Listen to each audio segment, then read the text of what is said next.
لو انت من سكان العاشر من رمضان فانت محظوظ جدا ان انت تقدر تجيب بعض المنتجات بأسعار الجملة من منافذ البيع الأساسية من المصانع بتاعتها الموجودة في العاشر. تعال نقولك بقى ايه المنافذ الموجودة. اولا منفذ حلواني اخوان ده موجود في منطقة الشهابي في مجاورة 46. تقدر تاخد خط 4 وتوصل عند المنفذ الشركة هتلاقي كل المنتجات فريش. طب ايه المنتجات اللي هناك؟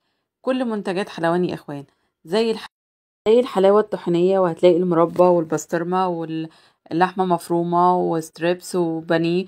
كل المجمدات الموجودة وكل منتجات حلواني إخوان هتلاقيها هناك فريش وإنتاج اليوم. المنفذ فاتح من 9 لحد 3:30 كل يوم ما عدا جمعة وسبت، لكن كل يوم مفتوح. كمان في منفذ الحرية للحلويات هتلاقي عنده بونبوني وهتلاقي عنده شوكولاتات وبعض أنواع البسكوتات، ده موجود في المنطقة الصناعية التانية. في مصنع سالي للألمونيوم ده موجود برضو في المنطقة الصناعية التانية بأسعار الجملة. في مصنع الصابون والدوني ده في مجمع الصناعات الصغيرة بعد مصنع إبكو، هتركب خط واحد هتوصل على طول. في مصنع الربيع الحلاوة الطحينية العصاير المربى العسل الأسود ده في السي 1 عند مجاورة 40. برضو منفذ فرايداي بتاع الايس كريم وده ناس كتير بتحبه وبتسأل على مكانه، ده موجود في الأردنية عند أبو ضيف بتاع الورد، وكمان موجود في مول أبو الوفا. تقدر تجيب منه الايس كريم بسعر الجملة. في منفذ الزيت كمان هتلاقيه في المنطقة الصناعية التالتة عند بلاستماك وعند عرفة، ده زيت ذرة وزيت خليط. في منفذ سيوفاكس ده للشوكولاتات في المنطقة الصناعية التانية.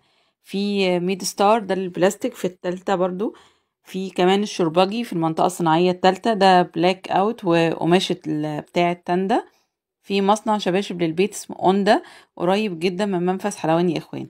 في منفذ عرفة بتاع الملابس بس ده تقدر تجيب منه في وقت التخفيضات، يعني تخفيضات الشتاء هتجيب منها بأسعار مخفضة جدا، ده بتبقى في نهاية الشتاء. وبرضه في الصيف تقدر تجيب في نهاية الصيف بأسعار مخفضة. في الأوتلت وده مكان لتجمع البراندات موجود في المنطقة الصناعية التانية. في منفذ زين المناديل ده موجود في المنطقة الصناعية التانية بعد الأوتلت. في مصنع هايلوكس ده للمنظفات موجود برضو في 46 قدام المصانع. في منفذ الذرة ده صوصات ومخللات موجود في البي 4. في منفذ فريسكو ده في البي 4 برضو موجود مصنعات لحوم وفراخ وتوابل وبراند أبو علي. تقدروا تستفيدوا من كل البراندات دي وكل المنافذ دي بأسعار مخفضة وبسعر الجملة، وهتوفروا كتير. كمان استنونا هتلاقوا فيديوهات تانية هتوضح لكم كل المنافذ دي مكانها، وهنوصل لكل المنافذ دي ونعمل لكم من خلالها فيديوهات هتوضح لكم أسعار المنتجات بتاعتهم وأماكنهم بالظبط.